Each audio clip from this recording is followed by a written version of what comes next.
In this video, I will show you how to save Excel as PDF in landscape. Let's get started. Open Microsoft Excel. Open your Excel worksheet. Navigate to the Page Layout tab on the ribbon.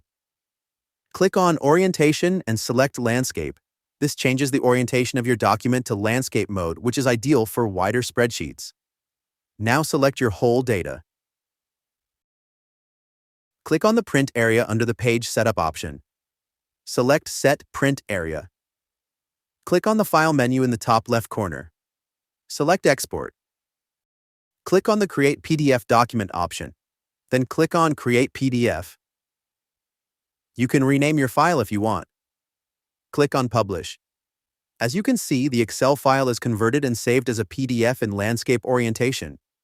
By following these steps, you can effectively save your Excel documents as PDFs in landscape format. Feel free to reach out if you encounter any issues during the process. If this video helps you out, please leave a like and subscribe. Comment below if you have any questions.